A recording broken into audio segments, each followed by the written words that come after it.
হচ্ছি রেলের অন্দরমহলে কি চলছে এই বিষয়টি নিয়ে আলোচনা করার জন্য।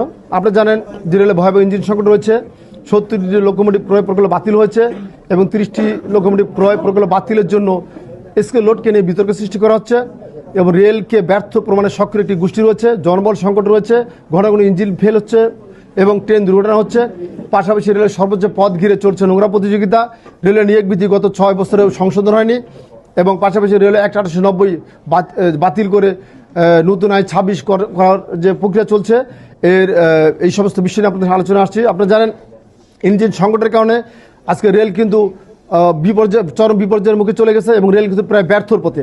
পাশাপাশি 70টি লোকোমোটিভ যেটি রয়েছে সেটি বাতিল হওয়ার কারণে আজকের এই ইঞ্জিন সংকট প্রক্রিয়া শুরু হয়েছে এবং এই ইঞ্জিন সংকট এমন পর্যায়ে গেছে যে আগামী 1 বছরের মধ্যে হয়তো রেল পথই পুরোপুরি অচল হয়ে যাবে এবং পাশাপাশি 30টি লোকোমোটিভ ক্রয় প্রক্রিয়া নিয়ে যে বিতর্ক সৃষ্টি হচ্ছে সেই বিতর্ক তীব্র প্রতিবাদ জানাচ্ছি এবং আমরা মনে করি স্কেল লোড অনুযায়ী যে রেল লাইনে যে ইঞ্জিন চলতে পারবে 15 টন স্কেল লোড, সেই ইঞ্জিনই যদি ক্রয় করা হয়, এর বাইরে যদি যারা সুপারিশ করছে যে 17 টন স্কেল লোড আনতে হবে, তাদের যে চক্রান্ত সেই চক্রান্ত প্রতিবাদ জানাচ্ছি আমরা। পাশাপাশি আপনারা জানেন যে রেলকে ব্যর্থ করতে একটি চক্র রয়েছে, ঠিক যেমন হচ্ছে পাকিস্তান আমলের মতো তারা রেলকে ব্যর্থ করে সরকারকে ব্যর্থ করতে এবং এই দেশের বাঙালিকে শাসন করার প্রক্রিয়া চেষ্টা করছে মনে করছি আমরা।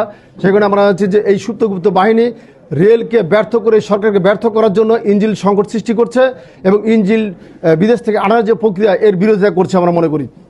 পাশাপাশি জনবল যে সংকট রয়েছে, নিয়োগ বিধি 20 সংশোধন দ্রুত করে যে রেল বান্ধব একটি নিয়োগ বিধি প্রণয়ন করে জনবল দ্রুত নিয়োগ করতে হবে এবং রেল অ্যাক্ট 1890 বাতিল করে নতুন আইন করতে হলে অবশ্যই রেলের সঙ্গে স্টেক হোল্ডার, সকল ট্রেড ইউনিয়ন এবং রেল বিশেষজ্ঞদের সাথে আলোচনা করে করতে হবে।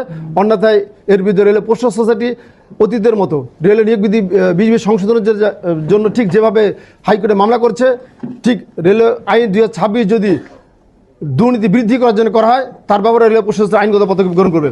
আপনারা জানেন ইঞ্জিন সংকটের কারণে গড়ে প্রতি মাসে 4 থেকে 5 কোটি টাকা ক্ষতিগ্রস্ত হচ্ছে রেল এবং বছরে একটি ইঞ্জিন দ্বারা 40 থেকে 50 কোটি টাকা অতিরিক্ত রাজস্ব আয় করা সম্ভব। স্বাভাবিক কারণে আমরা মনে করি প্রতি বছরে রেল 400 থেকে 500 কোটি টাকা ক্ষতিগ্রস্ত হচ্ছে। পাশাপাশি আপনারা জানেন যে রেলের যে সর্বোচ্চ পথ ঘিরে যে ষড়যন্ত্র চলছে, আসলে ইঞ্জিন সংকট, রেলকে ব্যর্থ, রেল লাইন দুর্ঘটনা, রেলের যন্ত্রাংশ ক্রয়, দীর্ঘসূত্রতা সবকিছুর মূলে রয়েছে সর্বোচ্চ পথ ঘিরে ষড়যন্ত্র। আপনারা জানেন যে বর্তমানে যে ডিজি মহোদয় রয়েছেন উনি 13তম বিশেষ ক্যাডার, এরপরে যারা ডিজি আসার জন্য অপেক্ষা মানা হচ্ছে তারা কিন্তু 18তম বিশেষ, অর্থাৎ উনি কিন্তু 5 বছরের অত্যন্ত যোগ্য একজন মহাপরিচালক। এই যে 5 বছরের যে যোগ্যতা অভিজ্ঞতা, এটা কিন্তু অনেকে বিবেচনা না নিয়েই তারা রেলের বিরুদ্ধে ষড়যন্ত্র শুরু করেছে। পাশাপাশি এরপরে 20তম বিশেষ আছে, তার মানে আমরা দেখছি যে 18তম এবং 13তম মাসের 5 বছরের যে দূরত্ব, এইখানে কিন্তু যোগ্যতা অভিজ্ঞতারও অনেকটা অভাব রয়েছে।